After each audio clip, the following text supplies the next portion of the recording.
day, sports fans, and welcome to Sports Desk with me, your host, RJ Nudds.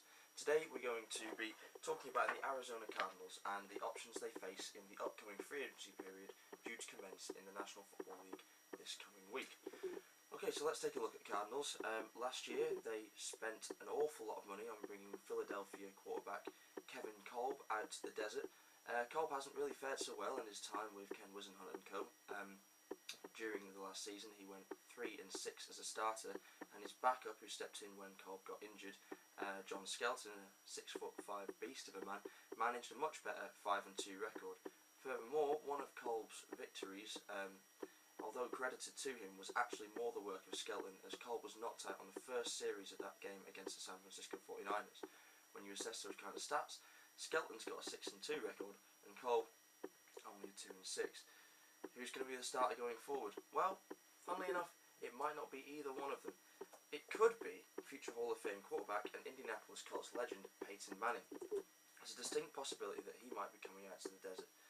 The Colts have announced that they're going to release the quarterback from his contract to avoid paying him a huge roster bonus, which they don't really want to commit to, given that they have the first overall pick, which they plan to use on quarterback Andrew Luck, and Peyton Manning is now potentially a washed up has-been with a serious neck problem, which has now been attributed to a hit laid on the quarterback in 2006 by a Greg Williams-led Washington Redskins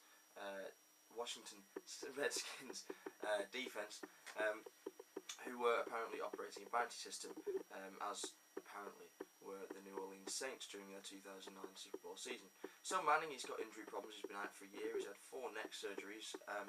Can he still throw? We're yet to see. Now, the matchup in Arizona seems to me pretty perfect. You've got a coach that knows how to get the best out of an aging quarterback, making his last stop, as they did with Kurt Warner during their Super Bowl season.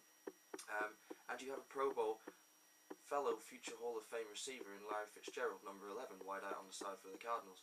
Now, if Manning was to throw to Fitzgerald in a particularly soft NFC West, you would imagine that the Cardinals would be nailed on for a playoff berth, if not as division champions, at least as a high finishing wild card. So what might prevent Manning from ending up with the Cardinals and Coach Whisenhunt? Most likely the owners, the Bidwells, would not like to part with that much cash, given how much they invest in Kolb. However, it is possible that Kolb could be traded to another team for a high draft pick that could be used as a make-weight in the deal with the Colts to land Manning. I think they should push for it. I think they really need to go for it if they want to compete with the 49ers, who, under Coach Harbaugh, have really come from nowhere and are the powerhouse in that division. Okay, so